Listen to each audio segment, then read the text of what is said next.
parte clínica. Y ya está. Muy bien.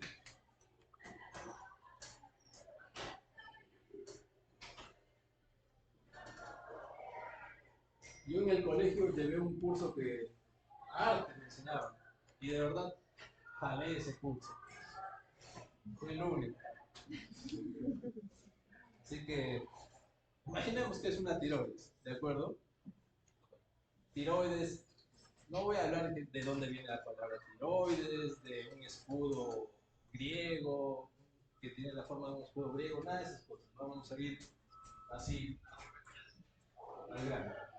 Entonces, la tiroides tiene dos lados que se llaman lóbulos, ¿no? Lóbulo derecho y lóbulo izquierdo. Pero a veces, algunas tiroides tienen un pequeño lóbulo aquí en el medio. ¿Cómo se llama? ¿Cómo? Piramidal, ¿no? ¿Ok? Língula, algunos por ahí podrían decir. Pero tiene dos lóbulos en general. Y vamos a hacer una ampliación de la tiroides. Vamos a hacer un corte microscópico en todo, incluido este pequeño lóbulo. Hacemos un zoom, ¿de acuerdo? Y vamos a tener que encontramos la unidad histológica y funcional de la tiroides, que se llama folículo tiroideo. El folículo tiroideo está compuesto por células. Un folículo tiroideo vamos a encontrar así, ¿no?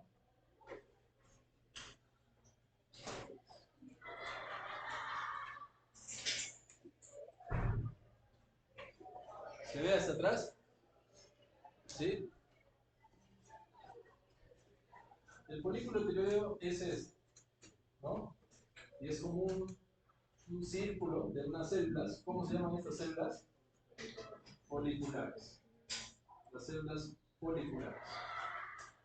Al centro del folículo tiroideo hay un líquido que se llama coloide.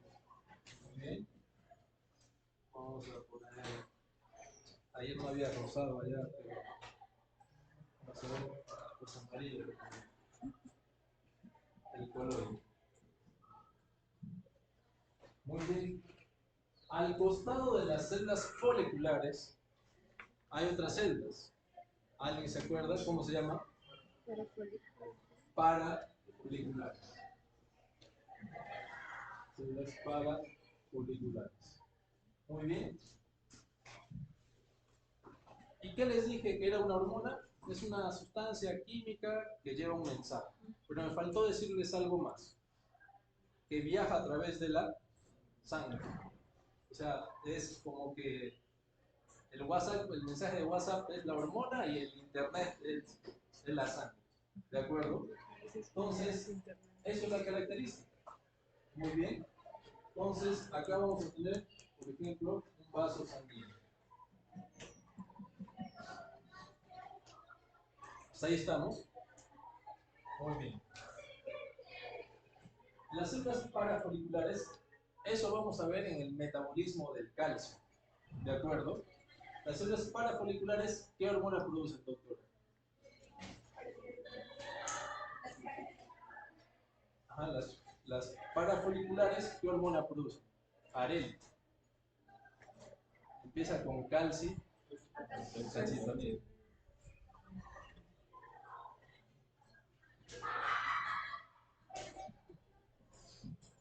¿Y las células foliculares qué producen? Doctora de allá que está al costado de la puerta, ¿qué producen las células foliculares?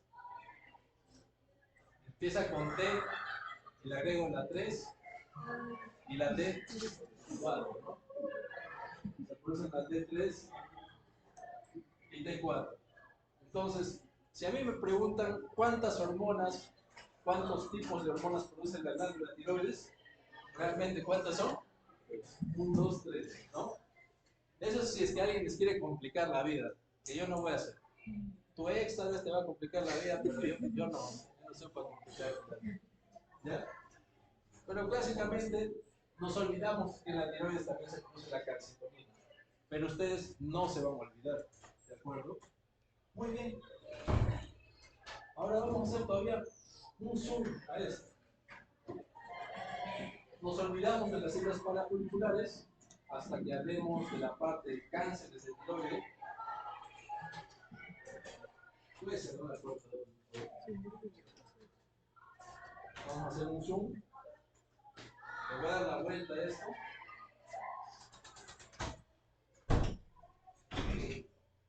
Y tenemos acá una célula folicular.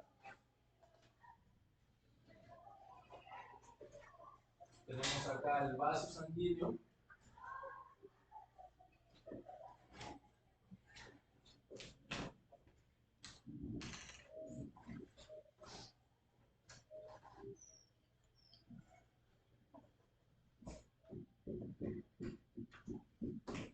Y al otro lado, ¿qué tendríamos? El color.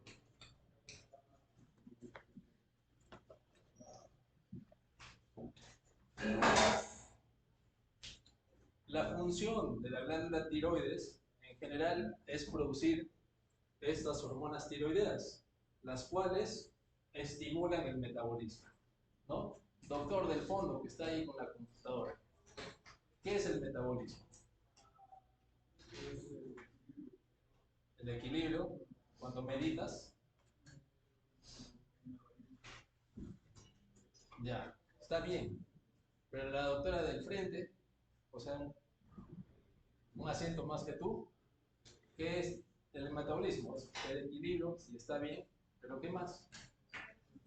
Procesos físicos o químicos, está bien. Entonces, metabolismo, nos dijo el doctor que era equilibrio, la doctora, vamos a rescatar que nos dijo químicos. Entonces, ¿alguien más quiere organizar esa idea? El doctor de ahí, que parece peleador de kickboxing. Luego sigue que, a ver si ya.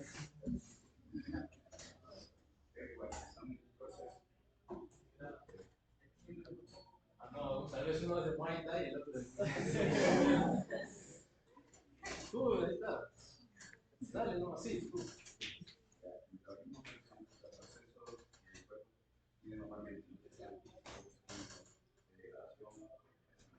Está agregando de degradación. Entonces, el metabolismo es el conjunto de reacciones químicas que se dan en un ser vivo, nada más, si quisiéramos decir. Y ahí hay grande, incluso hay un mapa del metabolismo, no me acuerdo de qué universidad, y hay metabolismo de macronutrientes, micronutrientes y así, nada más. Entonces, eso es lo que hacen las hormonas tiroideas.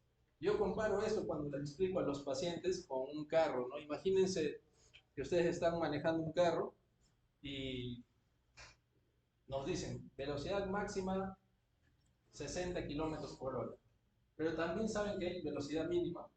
Imagínense que está en una carretera a 10 kilómetros por hora, ocasiona mucho. Entonces, supongamos que la velocidad normal a la cual se debe conducir en una vía es de 30 a 60 kilómetros por hora. Entonces, si tú estás pisando el acelerador a esa velocidad de 30 a 60, todo va a estar bien, tu metabolismo va a estar perfecto. ¿Se entiende? Pero ¿qué pasa si es que yo piso el acelerador? Me voy a 120. ¿Qué pasa con el carro? Va más rápido, ¿no? Entonces, si nosotros producimos más hormonas de las que necesitamos, ¿qué va a pasar con nuestro metabolismo? Se acelera, ¿no? Todas las reacciones bioquímicas, gasto más energía y de ahí vamos a ver que la persona baja de peso. Pero por otra parte, si yo piso apenas el acelerador, voy a 5 o 10 kilómetros por hora, ¿cómo va a ir ese carro? Lento, ¿no? Y si comparamos con la producción de hormonas tiroideas, si bajan las hormonas tiroideas, ¿cómo va a estar nuestro metabolismo? Lento, ¿no? Entonces gastaremos menos energía, produciremos menos calor, ¿se comprende, no? Entonces, como sugerencia, tómenlo, déjenlo, o mejoren, como ustedes deseen, expliquen a sus pacientes así, con esas comparaciones lentas y sencillas. Muy bien. Entonces, tenemos acá las células foliculares, pero esto es como una fábrica, y una fábrica necesita materia prima, ¿no? Para que produzca, por ejemplo, un polo de algodón, ¿qué se necesita? Algodón, ¿ya? Entonces el algodón para que se produzca, la materia prima para que se produzcan las hormonas tiroideas, al final el producto final va a ser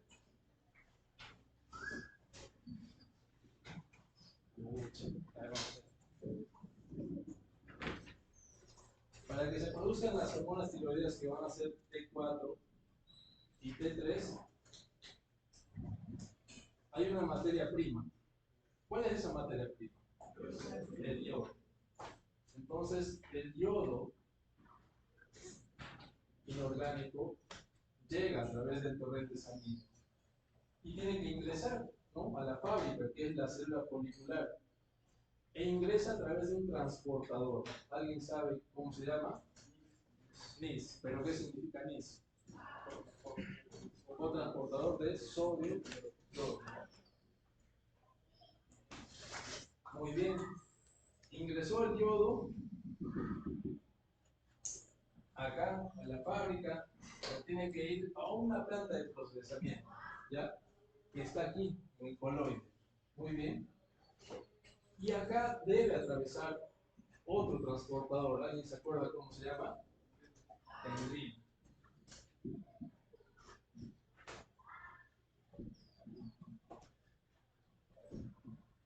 Llegó acá el yodo.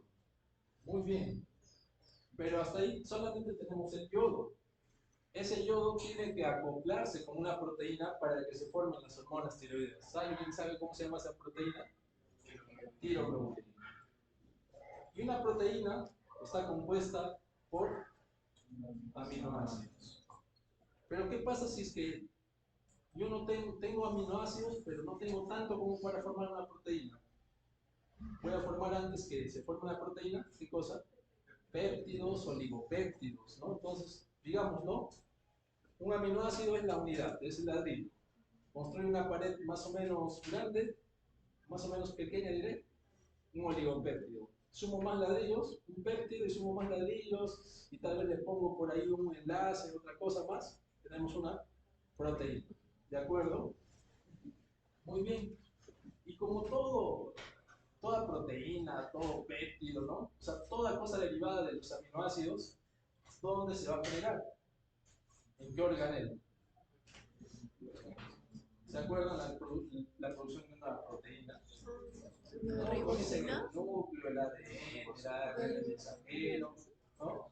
Se empaqueta en el aparato de Golgi, los lisosomas lisan y listo. Pero bueno, vamos a poner en resumen que acá se produce la tiroglobulina, que vamos a denominarla como TG.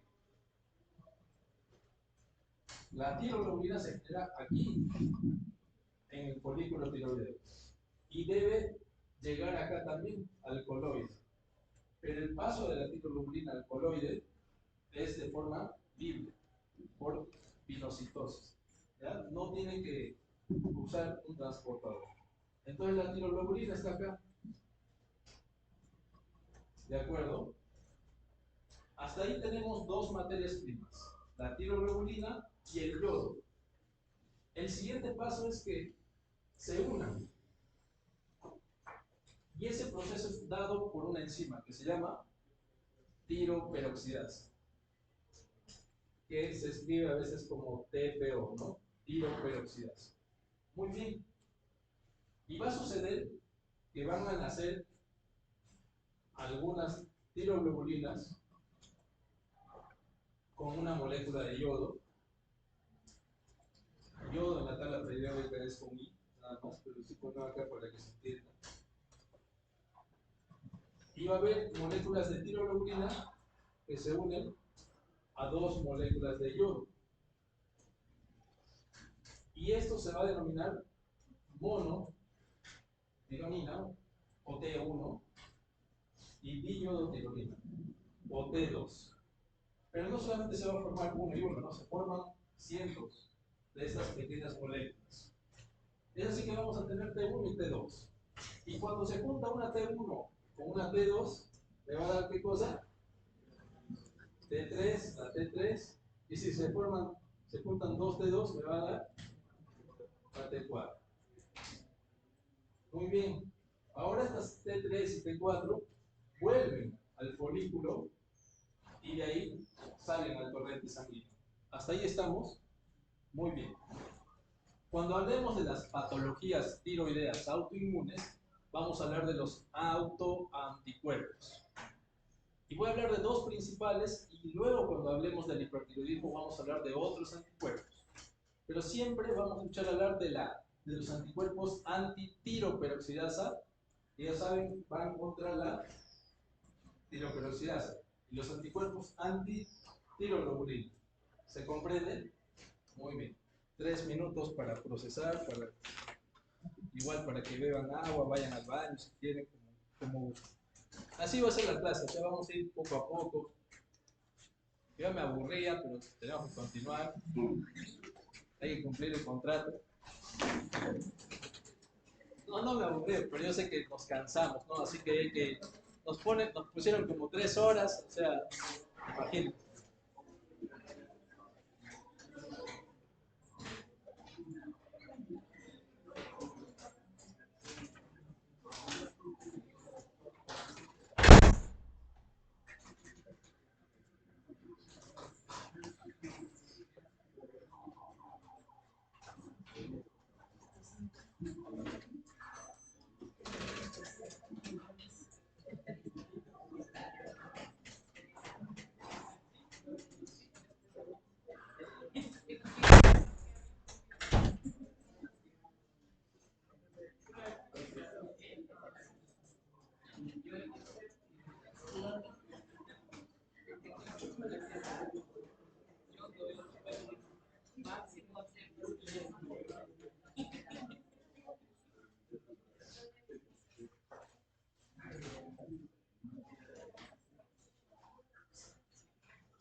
Bueno, continuamos.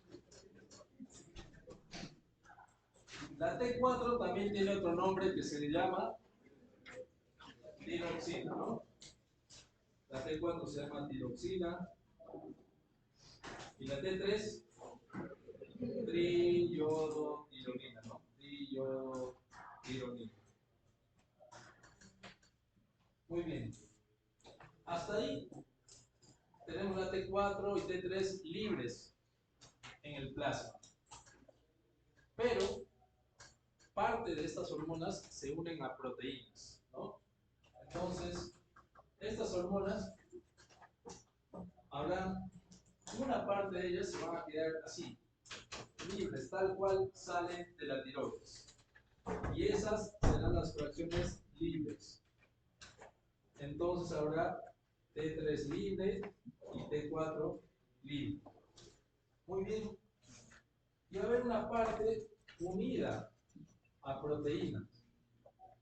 Y esas proteínas, por lo tanto, habrá una T3 unida a proteínas, UP le voy a poner, y una T4 UP.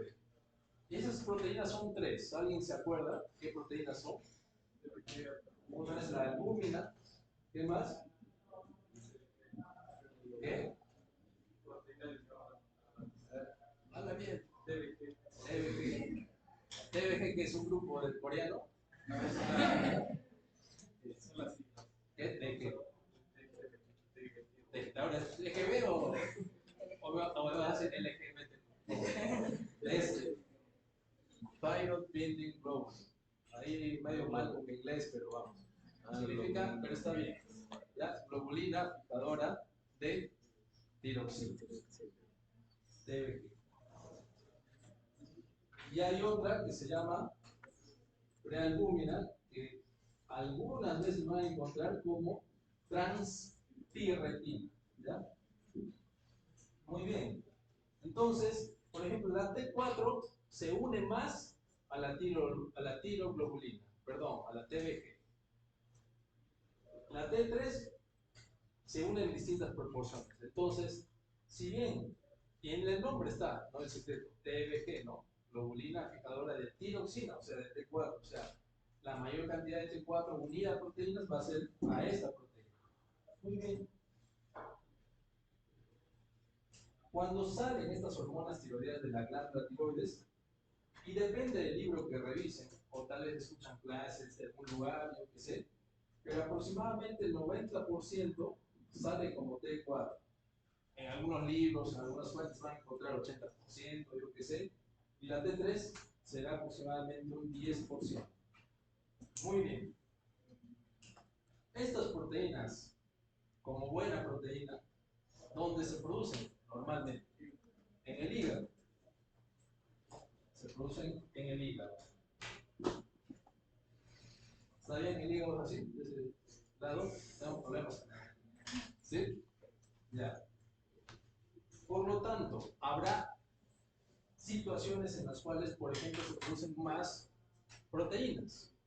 ¿Alguien sabe una situación en la cual se produzcan más proteínas? En el embarazo. O sea, enfermedades, por ejemplo, que me producen aumento de estrógenos. Y los estrógenos van a aumentar la producción de estas proteínas. ¿De acuerdo? Pero ¿se acuerdan que había un eje hormonal central clásico? Ni siquiera estamos hablando directamente de la tiroides, no estamos hablando, nos falta hablar del hipotálamo y la hipófisis aquí, que hemos hecho un repaso hace un momento. Entonces, estas hormonas, las fracciones libres, son las que van a hacer la acción biológica final, las que van a estimular el metabolismo. ¿Qué es el metabolismo? Doctor de verde con negro, hemos preguntado.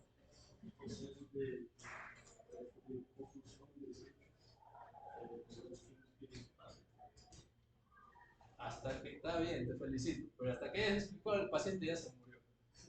Tienes que resumir, es el conjunto de reacciones químicas en un ser vivo, bioquímica, no sé si quisiéramos decirlo, y ya está. Entonces, estas hormonas. Sin embargo, ¿ya? Sin embargo, de estas dos, la que realmente hace la acción biológica final, o sea, estimula el metabolismo, tenemos acá T4 y T3. Es la T3. Si bien sale de la tiroides más o menos un 90% como T4 y solamente un 10% como T3, en los órganos periféricos, que son prácticamente todos, la T4 se pasa a T3, es decir, se le quita un yodo. Y eso sucede a través de una enzima. Supongamos salió T4 y T3, la presión libre, y llegaron al músculo, por decir. Supongamos que esto es el músculo. ¿Ya? Llegó como T4 la mayor cantidad de hormona de la tiroides, pero tiene que pasarse a T3 en el músculo. ¿Alguien sabe cómo se llama esa enzima que quita una molécula de yodo al T4 o a la T4? ¿Cómo? Desiodasa o desiodinasa. Está bien. Voy a escribir como D. ¿Ya? Y nosotros tenemos tres tipos de estas enzimas, de desiodasas o desiodinasas. Las que pasan de T4 a T3 se llaman D1 y D2. Pregunta de examen. Todo lo que, o sea, del examen es esto básicamente. No es que le voy a preguntar, les voy a enseñar una cosa y les voy a preguntar otra cosa. ¿De acuerdo? Muy bien. Así se pasa de T4 a T3 y la T3 ya hace todo el estímulo del metabolismo. Pero hay algunas situaciones en las cuales no pasa de T4 a T3, sino pasa de T4 a la gemela malvada de la T3, a la hermana malvada, la villana. No la mires. ¿Ya? Esa otra hormona se llama T3 también, reversa. Y el paso de la T4 a esta T3 reversa es a través de otra desviodasa, pero se llama desviodasa. Si ya tenemos el 1 y el 2, ¿qué nos falta? T3, ¿no? Muy bien. En el ser humano normalmente están activas estas tres desviodasas, la D1, D2 y D3.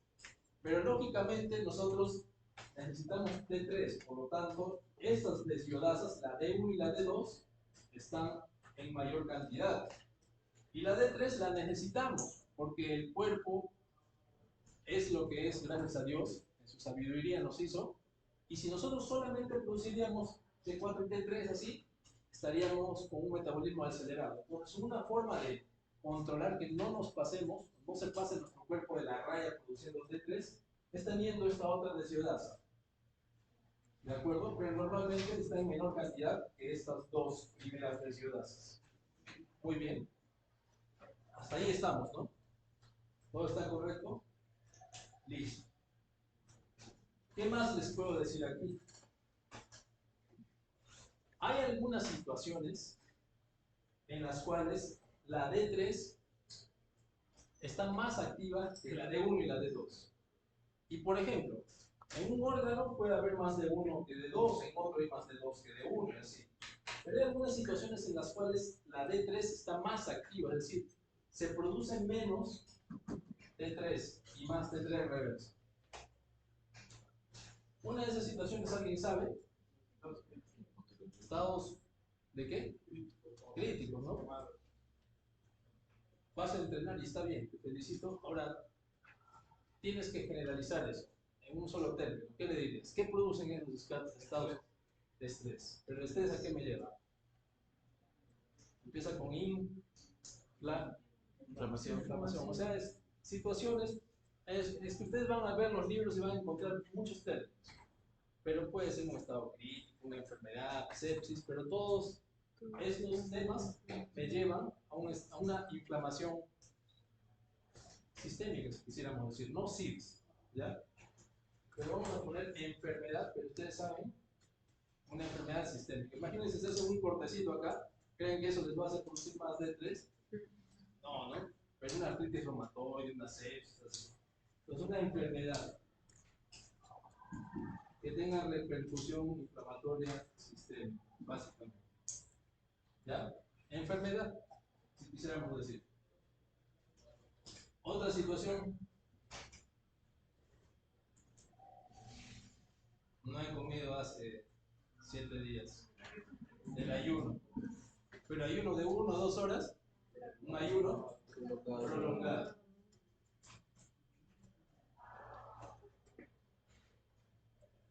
Y otra situación, exposición básicamente al cortisol, ¿no? O corticoides exógenos. ¿De acuerdo? Y vamos a poner este ejemplo, el ayuno prolongado. Imagínense que ustedes están en el desierto, ¿ya?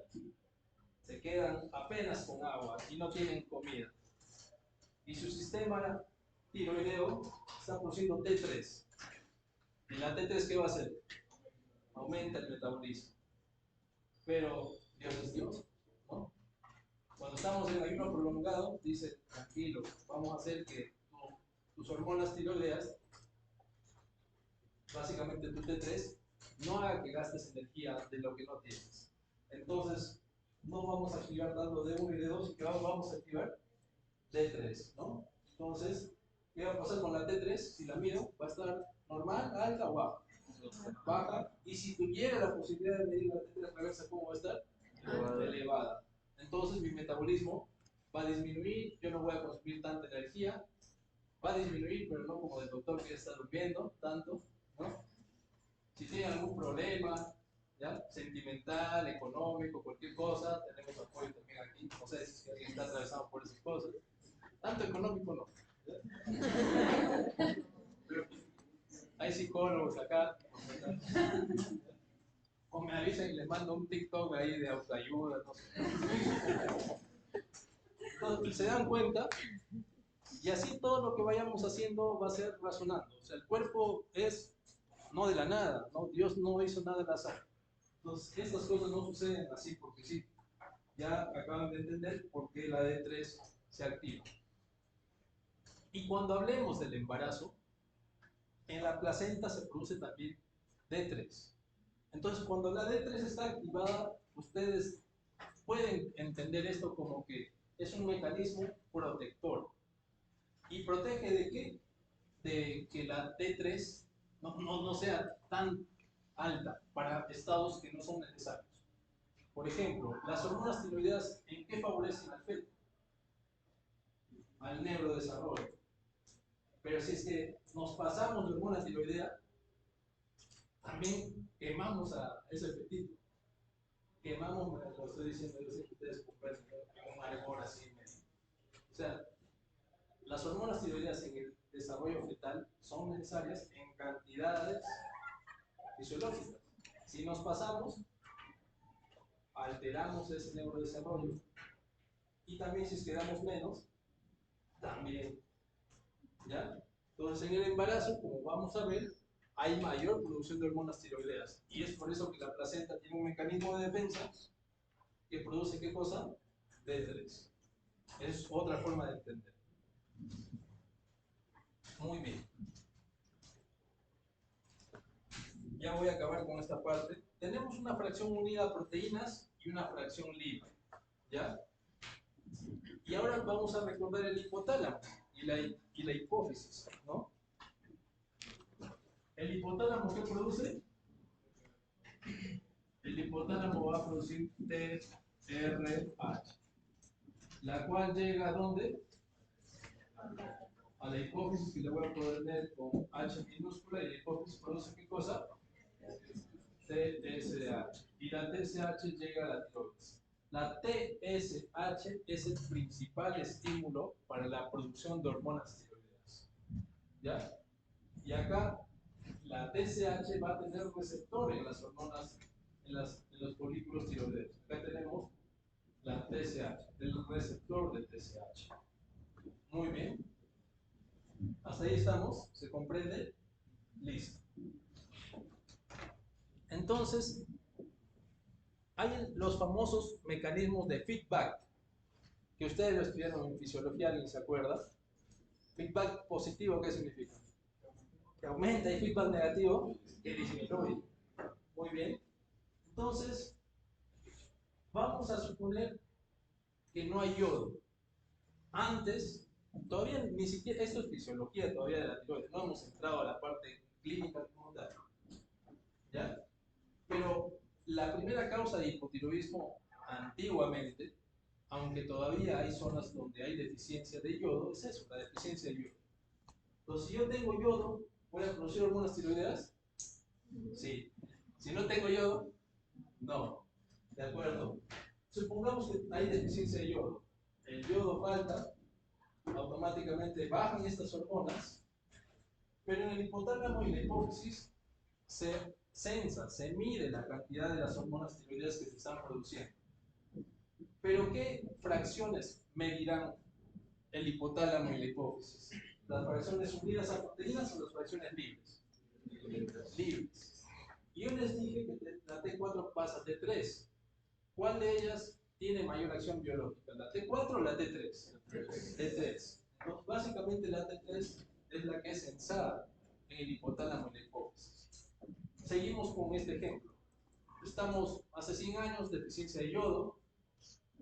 Doctora del celular verde, tienes deficiencia de yodo, estás en un lugar y automáticamente, ¿qué va a pasar con tu hipotálamo y tu hipófisis? ¿Qué van a decir? ¿Están produciendo mayor, menor o igual cantidad de hormona tiroidea? Menor. Entonces tu hipotálamo dice, oye, la tiroides está funcionando menos. Si hay baja de yodo, ¿no? Lógicamente. ¿Qué va a pasar con la TRH? Aumentar. ¿Qué va a pasar con la TSH? Aumentar, ¿no? Y es así. Hasta ahí estamos, ¿no? Lo opuesto ocurrirá cuando hay hiperproducción de hormonas tiroides. Entonces, baja de hormonas y va a haber un feedback positivo, ¿no? Y cuando hay elevación de hormonas, feedback negativo. Y hay algunas excepciones en las cuales lo normal es que si la hormona baja, esto se eleva. Pero hay una situación en la cual las hormonas elevan y acá también se eleva. Eso es cuando veamos el ciclo genital en la mujer. ¿Hasta ahí estamos? ¿Todo bien? Muy bien. Como había mencionado, hay situaciones en las cuales las proteínas van a aumentar o también van a disminuir. Pero el hipotálamo y la hipófisis no censan las fracciones unidas a proteínas. Es decir, las fracciones unidas a proteínas pueden estar altas, pero el cuerpo va a mantener constante, ¿qué cosa? Las fracciones libres. ¿Se entiende? Entonces, las fracciones que el organismo va a tratar de mantener constante son las fracciones libres. Y va a haber situaciones en las cuales yo puedo tener, por ejemplo, una mujer que utiliza anticonceptivos, o los estrógenos que puede tener el anticonceptivo, si es a base de estrógenos, la fracción unida va a estar elevada, pero su fracción, perdón, la fracción unida de proteína va a estar elevada y sus fracciones libres constantes. ¿Se comprende, no? ¿O no? Sí. Ya. Cuando ustedes pidan un perfil tiroideo van a encontrar esto, las fracciones libres, pero también van a encontrar T4 total y T3 total. Y a veces no está así T4 total y T3 total, simplemente está T4. No significa las fracciones unidas a proteínas. Las fracciones totales serán la suma, pues, ¿no? De las fracciones libres más las fracciones unidas a proteínas. Entonces tendremos T3 total y T4 total. Y va a haber situaciones clínicas, básicamente problemas de hipotiroidismo central que ya vamos a ver, en las cuales nos van a ser más útiles estas fracciones totales. ¿De acuerdo? La delegada. ¿Qué es la fracción total de T3? Es la suma de un poquito sobre el volumen. Libres más. O sea, a ver, doctor de adelante, ¿me puede traducir lo que la doctora está un poquito mal de la garganta? ¿Qué es la fracción total de T3, por ejemplo? La libre, digamos, la T3 libre más T3 unida a proteínas. ¿Se entiende? Miren, la clase yo la podría hacer más rápido, venir y cumplir y chao, y tomarle sus exámenes y ya está. Pero el objetivo es que ustedes vayan entendiendo. ¿De acuerdo? Estoy tratando de hacer lento y si a pesar de eso no comprenden, dos cosas, ¿no? O yo enseño mal, o ustedes están hasta enfermos. Enfermos, dije, no. ¿Ya? Pero no creo que sea así. ¿De acuerdo? Pero todo tiene un límite. ¿Ya? No estoy diciendo, así vamos a ir. Y por eso estoy diciéndoles así, pregunta por pregunta, pequeñito, así. Entonces la medicina traten de entenderla así. Les sugiero nomás. Acaban de ver eso de acá, la de A3. Yo les hubiera podido enseñar así nada más y listo. ¿Ya? Pero me falta eso, ¿no? Falta ver que ustedes analicen por qué.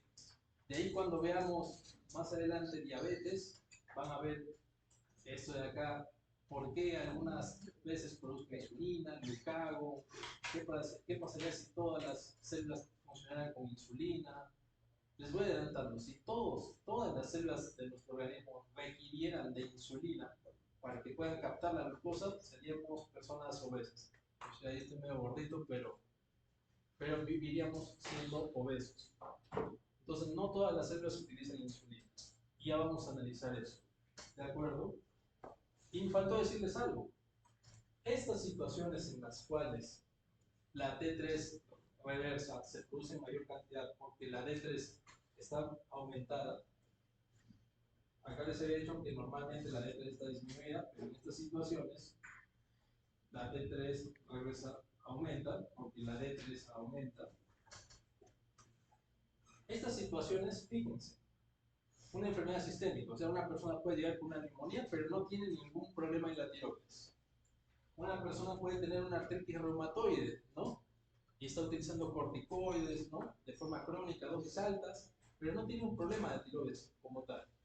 Entonces, en estas situaciones en las cuales la T3 baja, porque la D3 está aumentada, se va a llamar síndrome del eutiroideo enfermo. Síndrome del eutiroideo, o sea, es una persona que no tiene ningún problema tiroideo, pero que está con una patología, está enferma, esta persona. De ahí vamos a ver. Muy bien. A continuación, vamos a entender el perfil tiroideo. ¿Alguno de ustedes es influencer? ¿Tiene su página? Creo que sí, ¿no? Algunos. De ahí voy a estoquear a todo el mundo.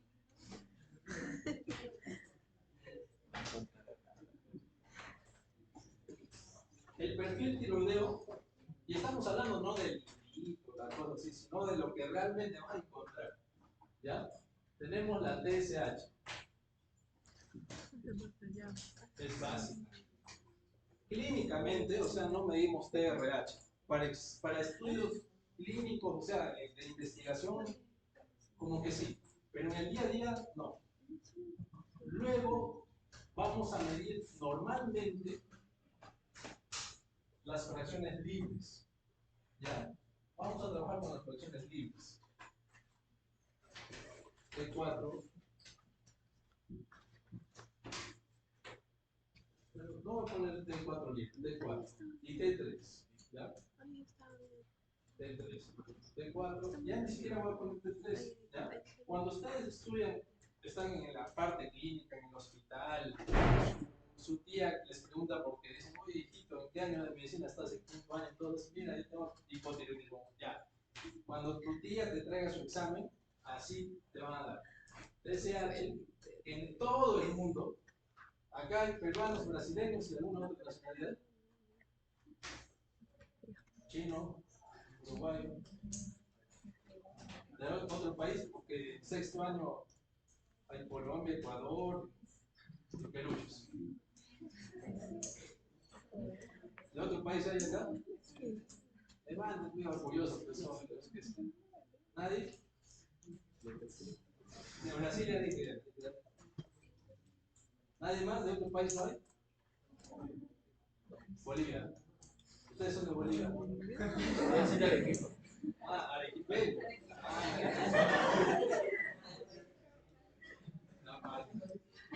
Bueno, tanto para peruanos, brasileños e incluso arequipeños, ¿no? La TSH se va a medir siempre en microunidades internacionales por mililitro. Así van a encontrar. Tal vez algunos tengan así litro, pero normalmente así. O sea, se van a Estados Unidos, Europa, Asia, Oceanía, cualquier continente y van a encontrar la TSH en microunidades internacionales por mililitro. Si la encuentran en otras unidades, ahí hay un problema serio con ese laboratorio. La T4 libre, cuando ustedes tienen un paciente y quieren estudiar la tiroides, algunas fuentes les van a decir, inicien con TSH y recién si es que están alterados le piden ya las hormonas. Pero otras fuentes te dicen piden TSH y T4 libre. Es así. La T4 libre la podemos encontrar en nanogramos por decilitro y en otras unidades que no me acuerdo que son picomoles algo. ¿Ya? Muy bien. Pero las dos unidades que normalmente usamos, TSH es en unidades internacionales por mililitro y T4 libre en nanogramos por decilitro. ¿Por qué? Porque si ustedes, yo les doy unos valores y ustedes se fijan en el número nada más y no dicen las unidades, puede haber una confusión. Por ejemplo, bueno, vamos a llevar diabetes, pero algún curso de clínica han llevado ya ustedes, ¿no? ¿Qué han llevado? ¿Nefro? ¿Cardio? Nefrología. ¿Sí? ¿O sí? Sí. Ya. ¿Cuánto es el valor normal de sodio? A ver, doctor, de ahí atrás. de la Lion King, el Rey León. Estás con 5 ahí. No hay otra doctora con puro de 135 a 145. Ya, pero por ahí, hasta yo puedo decir miligramos. ¿Qué debo decir? Mil equivalentes, ¿por qué? Por litro. También se puede decir milimoles por litro. ¿Ya? Muy bien. Por ejemplo, si estamos en Inglaterra y llegamos, ¿no? Tenemos un paciente en emergencia con diabetes y le decimos, doctor, tiene 1800, ¿no? Tiene 1800 de glucosa. Muchos ustedes van a decir 1800 de glucosa, no puede ser, ¿ya? Se desmaya. Ah, pero 1800 milimoles. ¿Y cuánto será en mililitros? Para pasar de milimoles a miligramos, que es lo que nosotros utilizamos, perdón, en Latinoamérica, dividimos entre 18, o sea, 1800 entre 18, ¿cuánto es? 100. ¿Se entiende, no? Entonces, fíjense la importancia de las unidades, porque si decimos el número, no es correcto. Les sugiero para toda su vida, así sus asistentes, miren, escuchando que los médicos ni siquiera saben esto. Ah, me olvidaba decirles. Ustedes pueden llegar a ser especialistas, subespecialistas, influencers, lo que sea, titulados como ustedes quieran, y eso no les va a garantizar que ustedes hayan aprendido bien las cosas. Las personas a veces reciben el título por diversos motivos, pero no me garantiza que realmente sea una persona que sepa del tema. ¿De acuerdo? Terminando el curso, yo voy a saber si es que algún día estoy en emergencia y les veo, me dejo atender o agarro mi brazo que está sangrando y me voy para otra parte. Entonces, volvemos a esto. ¿Ya? TSH y T4 libre. Muy bien. Y voy a poner T3 libre. No les voy a preguntar valores de T3. De ahí les voy a dar unas tablas. ¿Ya? Muy bien. Estas tres cosas, más las fracciones libres, más las fracciones totales, son las que vemos en el perfil tiroideo normalmente. Pero voy a poner T3 reversa, ¿ya? Que no la medimos normalmente. T3 reversa. Muy bien.